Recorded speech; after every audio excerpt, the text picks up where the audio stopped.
নমস্কাৰ ৰাইজ ৰান্ধনী চেনেলটোলৈ আপোনালোকক স্বাগতম জনাইছোঁ আজি বনাবলৈ ওলাইছোঁ চিকেন বিৰিয়ানী বনাবলৈ প্ৰথমতে চিকেনত মছলাখিনি দি লওঁ এয়া 2 চামুচ চিকেন বিৰিয়ানী মছলা অকণমান জিৰা গুড়ি জোখমতে হালধি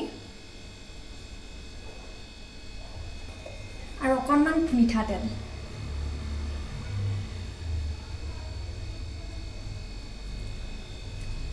এতিয়া এইখিনি মিলাই দিম ভালকে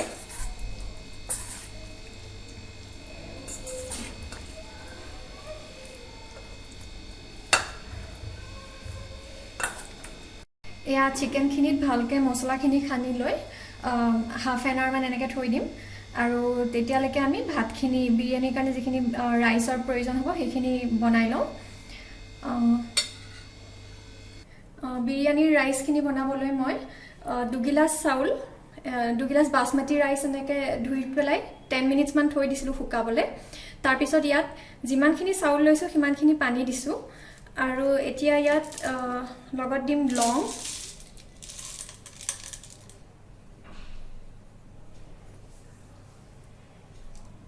দুটা লং দিছোঁ অকণমান ডালচেনি জোখমতে নিমখ আৰু অকণমান ঘি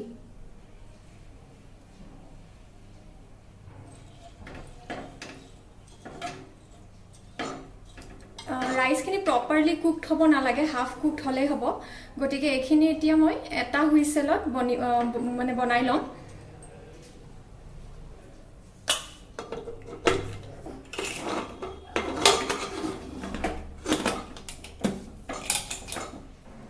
এয়া বিৰিয়ানীৰ কাৰণে বনোৱা ৰাইচখিনি ৰেডি হৈ গ'ল গোটেইখিনি প্ৰপাৰলি কুকড হোৱা নাই অকণমান টান হৈ আছে এতিয়া আমি চিকেনখিনি ভাজিবলৈ ষ্টাৰ্ট কৰোঁ এয়া চিকেনখিনি যদিও আমি হাফ এন আৱাৰৰ কাৰণে থ'ম বুলি ভাবিছিলোঁ অলপ বেছি সময় হৈ গ'ল প্ৰায় এঘণ্টামানেই হৈ গ'ল কিন্তু ভালেই হয় যিমান বেছি সময় থ'ব পাৰি সিমানে বেছি ভাল হয় গতিকে এতিয়া চিকেনখিনি ফ্ৰাই কৰিবলৈ ষ্টাৰ্ট কৰোঁ এয়া কেৰাহীত তেল গৰম হৈ গ'ল এতিয়া ইয়াত প্ৰথমতে গোটা জিৰা অকণমান দিওঁ গেছৰ ফ্লেম ল' কৰি লৈছোঁ এতিয়া গোটা জালুক কেইটামান লং আৰু ইলাইচি ডালচেনি এটা তেজপাত আৰু এটা শুকান জলকীয়া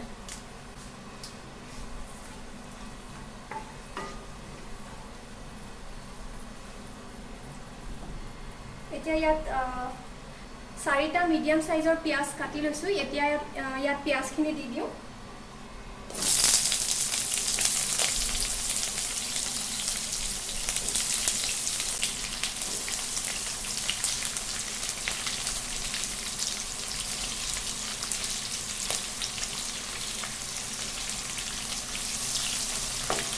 পিয়াজখিনি ব্ৰাউন কালাৰ হোৱালৈকে ভাজি থাকিম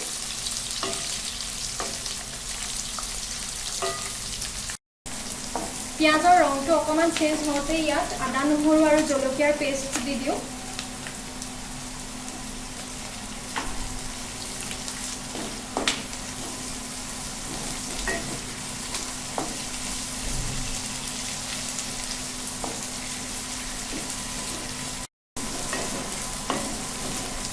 এতিয়া ইয়াত আদা নহৰু দিয়াৰ পিছত অকণমান সময় ভাজি লৈ এতিয়া ইয়াত চিকেনখিনি দি দিম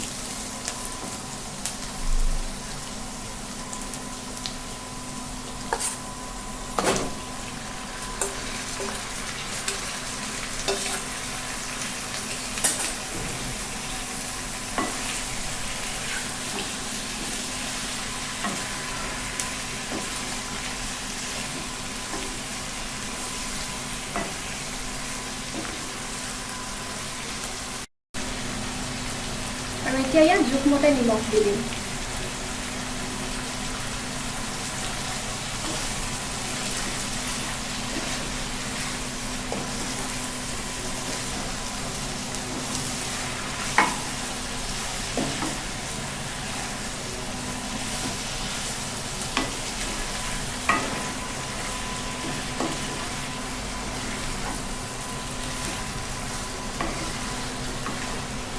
ভালকৈ মিলাই লৈ এতিয়া কিছু সময়ৰ বাবে ঢাকি দিম গেছৰ ফ্লেম ল' কৰিয়ে ৰাখিছোঁ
চিকেনখিনি প্ৰায় হাফ এন আৱাৰমান ভাজিলোঁ আৰু এতিয়া এইখিনি পূৰা সম্পূৰ্ণকৈ ভাজা হৈ গৈছে আৰু ধুনীয়া ৰং এটাও আহিছে।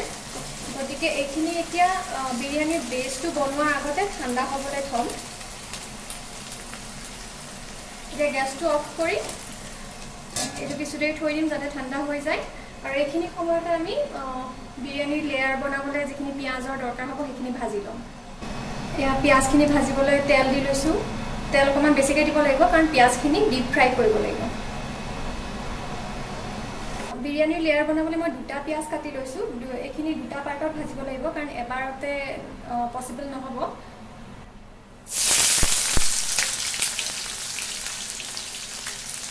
পিঁয়াজখিনি গৰম হোৱাৰ পিছত এনেকৈ মিডিয়াম ফ্লেমত ভাজি ল'ম।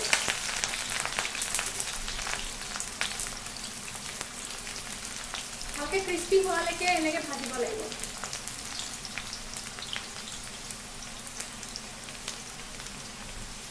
পিঁয়াজখিনি অকণমান ৰঙা কৰিব ধৰিছে। এতিয়া ইয়াত এইখিনি উঠাই পেলাই এনেকৈ টিচু পেপাৰ দি পেলাই প্লেট এখনত লৈ ল'ম যাতে এক্সট্ৰা তেলখিনি এবজৰ্ব কৰি লয়। ইয়াতকৈ বেছি ভাজিলে পিঁয়াজখিনি তিতা হৈ যাব পাৰে, গতিকে ইয়াতকৈ বেছি যাতে ভাজা নাযায় তাৰ প্ৰতি লক্ষ্য ৰাখিব লাগে। এতিয়া চিকেনখিনি ঠাণ্ডা হৈছে। আমি এতিয়া বিৰিয়ানীৰ যিটো বেচ হয় সেইটো প্ৰিপেয়াৰ কৰিবলৈ ষ্টাৰ্ট কৰোঁ। তাৰ বাবে প্ৰথমতে মই গেছটো এতিয়া জ্বলাই ল' ফ্লেমত ৰাখি দিম।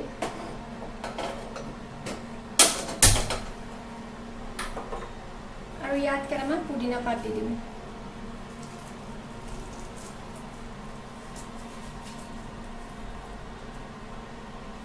পুদিনা পাত দিলে ধুনীয়া ফ্লেভাৰ এটা আহে। হাতেৰে এনেকৈ ভাঙি দিছোঁ পাতকেইটা। আৰু এতিয়া মই দৈ এইখিনি ফেটি থৈছিলোঁ আগতে, সেইখিনি দি দিওঁ।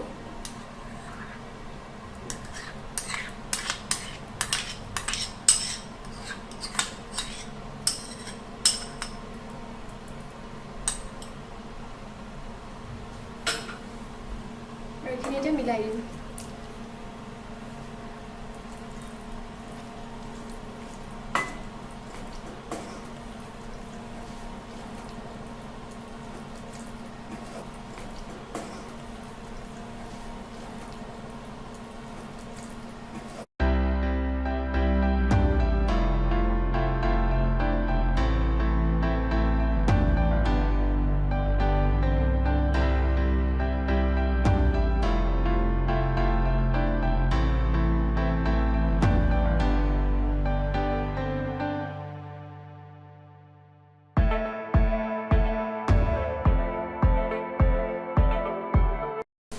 এইখিনি ভালকৈ মিলাই লৈ এতিয়া অকণমান পানী দি হাই ফ্লেমত অলপ দেৰি উতলিবলৈ দিম।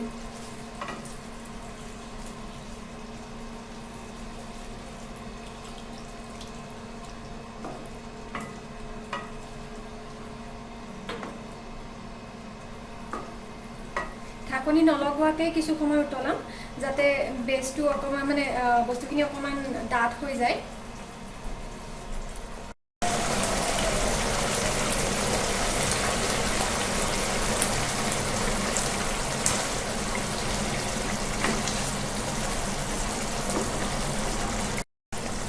এনেদৰে চিকেনখিনি হাই ফ্লেমত 5 মিনিটছমান উতলোৱাৰ পিছত বেচটো ৰেডি হৈ গৈছে। এতিয়া আমি বিৰিয়ানীৰ লেয়াৰ বনোৱা ষ্টাৰ্ট কৰোঁ। প্ৰথমতে গেছৰ ফ্লেমটো মই ল' কৰি দিছোঁ আৰু এতিয়া ইয়াত ভাতৰ লেয়াৰ এটা দিম।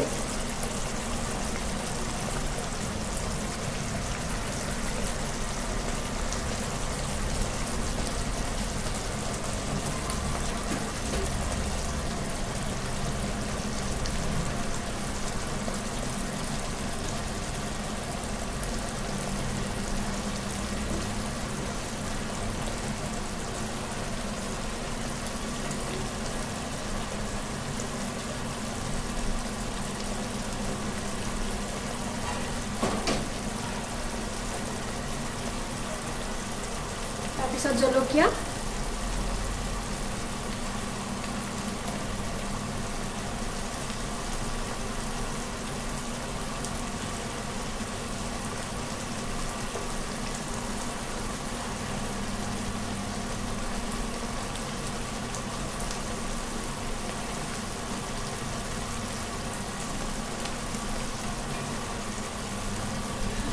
পিঁয়াজ,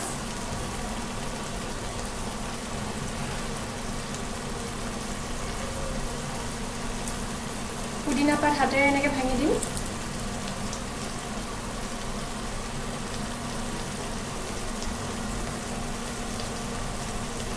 ধনিয়া পাত,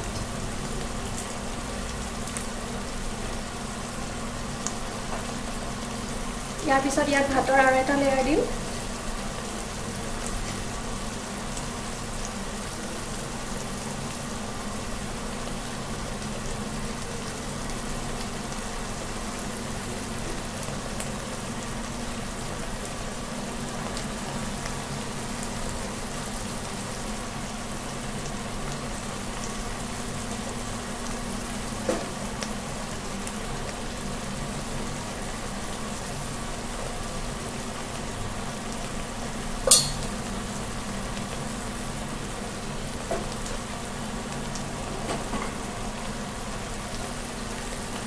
বাকি থকা পিঁয়াজখিনি দি দিছোঁ।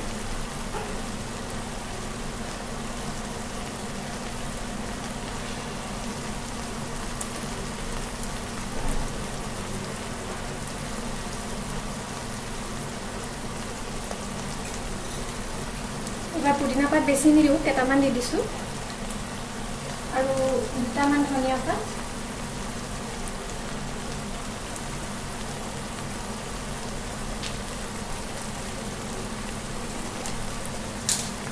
অকণমান ঘি,